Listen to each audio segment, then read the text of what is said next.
Hello again everyone, good day. Today we're going to talk about Lesson 3, which is UNESCO's 5 Pillars of Education in 21st Century Teaching and Learning. But today we'll be focusing on 6 concepts in Sir Ken Robinson's video, which is entitled Changing Education Paradigms. The first concept is a question to why public education is constantly reformed by countries all over the world, which has 2 reasons: cultural and economic reasons.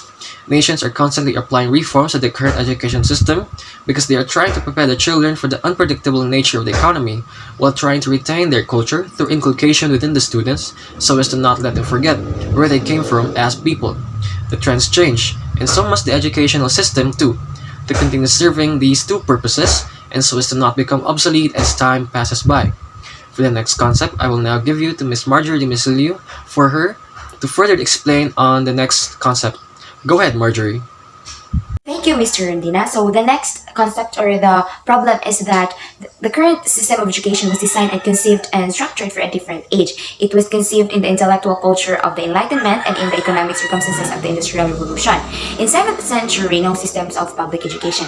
Public education paid for by taxation, it is compulsory to everyone and free at the point of delivery. Our current education system is built on the Industrial Revolution model and focuses on IQ, in particular memorization and standardization. Our current education didn't fit in the modern world. We use of education system, same system of our ancestors before. Our children are living in the most intensely stimulating period in the history of the earth. They are being besieged with information and parse their attention from every platform, computers, from iPhones, from advertising, from hundreds of television channels, and we are penalizing them for getting distracted. So that would be all, and I will give you to the floor to the next reporter. Thank you, Marge. And the next concept we have identified from watching the video is the modern epidemic, the plague of ADHD. ADHD is classified as a condition of disruptive behavior. It's been stressed out there in the video as a debate about whether ADHD exists or not.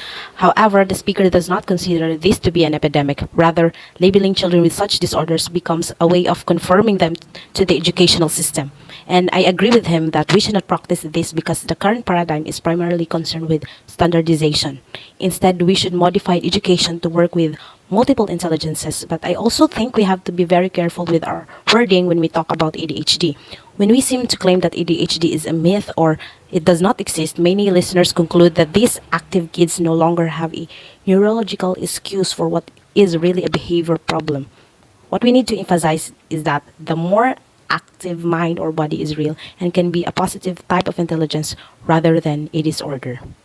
So to introduce you to the other remaining concepts, let's have Miss Shenna Mae.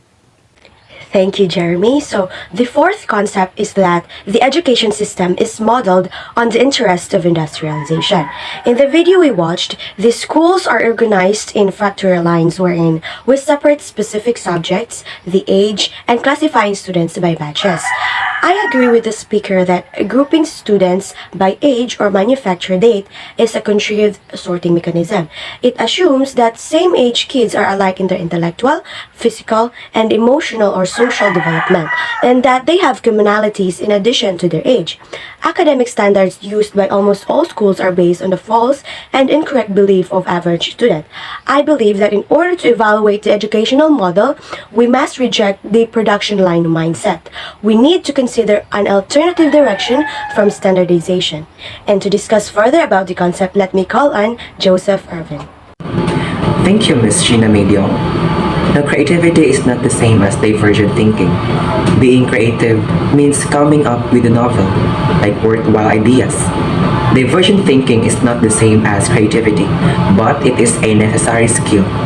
It is the capacity to recognize numerous potential solutions to a problem.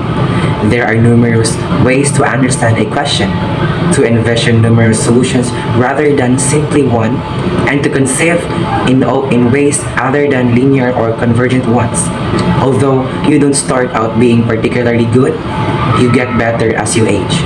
It demonstrates 2 things for us. First, that we all have this capacity. Second, that it primarily degrades. Thank you, Mr. Javierto. For the last concept, we have thinking unconventionally. This is constantly looking for the new ways to solve problem and deliver results. To look outside the box is one of the most helpful approaches, especially to the field of education, since we have entered a generation where the demand for 21st century skills is rapidly increasing. Every student learns differently, so having the opportunity to move and study outside of the classroom help us to focus and find the willpower to persevere in the face of adversity. Of course, when thinking outside the box, it transforms the teaching and learning environment. We keep up the quick advancements in the globe, significant changes in the workplace, and the resolution for different global problems. Every person is given a ton of chances to grow to their full potential and acquire the range of abilities necessary for today's success and in the future. That's conclude our presentation for today. Thank you for lending your ears and I hope you gained some insights. Adios.